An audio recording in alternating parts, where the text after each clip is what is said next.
sababtoo ah anigu imtixaan baan soo galay oo tartan baan u soo galay midiyada kale golaha wasiirada soo jeedin bay lahaayeen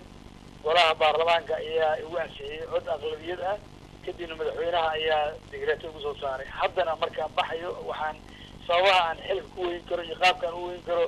dastuurkay ku qoran tahay intii oo kalaan maraya waxaa iga qaadi kara baarlamaanka madaxweynuhuna digreeto kusoo saaraya midda hadda golaha wasiirada ee caawa ay shaaciyeen marka ma waxay tahay mid faalsa sharciga ma waafaqsana prime ministerkana waxaa la doonayaa inuu sharciga ilaaliyo sharciga ayaa cid walba ka sarreeya ka sarreynta sharcigana waa in la dhowraa xayawaaniinta dalka u degan iyo dastuurkana waa in la dhowraa hadda adigu maxaa kuu qorshaysan qorshaha ugu yahay inaad samayso aniga waxaa ii qorshaysan in aan shaqadayda wato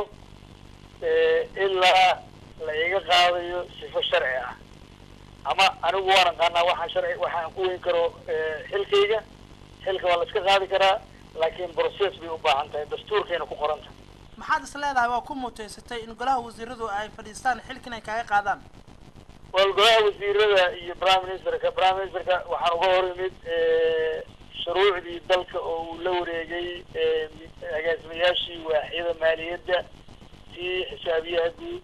tii maamulka miisaaniyadda tii hanti dhowrka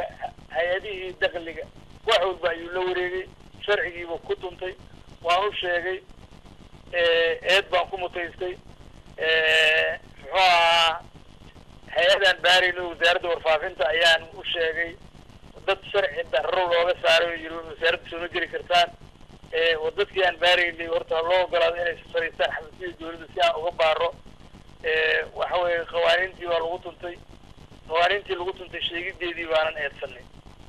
waxa kaliya meesha yaallaa waxa weeye in aan iri war sharciga hala dhowro hala maro sharciga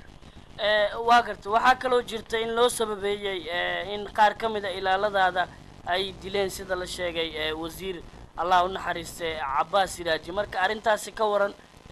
wasiiradu ay soo daliilsadeen taa waa ka tacsiyeynayaa anigu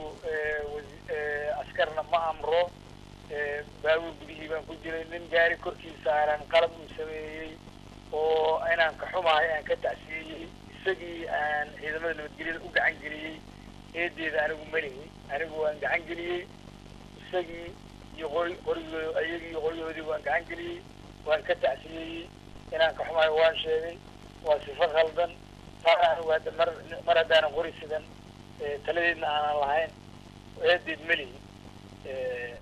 wade waxa weeye qori la iska soo jabsanayo ama maaragtay muxuu ahaa kiis la iska soo samaysanayo kiisku waxa weeye processkii shaqo oo aan iri prime ministerku waa ka hor yimid tii ayaa colaad iyo waxay abuurtay in prime ministerku sharci ku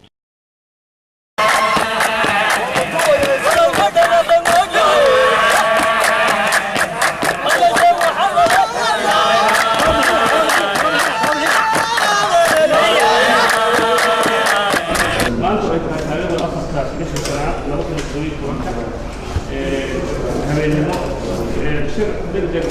golaha wasiirada iyo magaaladu isugu yeeray golaha wasiirada qolkii dilkii wasiirkeena qaaliga ahaa cabbaas siraaji wasiirkeena golaha guud waxaa kaloo laga hadlay warbixino laga dhigaystay hay-adaha amniga baarista ku wada qolkii xalay dhacay kadib golaha wasiirada warbixin ka dhigaysteen hay-adihii amniga iyo hay-adihii garsoorka sameeyey baarista xiriirka qolkii xalay dhacay taasoo ay noo xaqiijiyeen in ilaa hadda 3 qof ay ku xiran yihiin qofkaas isaga ah baaristuna ay socoto warbixinadaas kadib golaha wasiiradu waxay ka doodeen sidii dawladdu ay tallaabada ugu adag ka qaadi lahayd arrintan iyada ah sidaas daraaddeed warbixinada la dhageystay kadib golaha wasiiradu waxay si wada ogola xilka qaadis ugu sameeyeen guddoonka guud ee qaranka waxaana si kumeel gaara u soo haynaya ku-xigeenka hantidhoorka intaas kadib golaha wasiirada waxay iyagana tacsi u direen qoyskii eheladii iyo dhammaan shacabka soomaaliyeed geeridii ku timid doctor maxamed jaamac sifir horey kusoo ahaan jiray ra'iisul wasaare dalka oo maanta ku geeriyooday magaalada New York ee dalka Mareykanka waxayna ilaah ugu baryeen in jannadii laysku waraabiyo qoyskii eheladii ummadda soomaaliyeed ku tegeen sabir iyo iimaan ka siiyo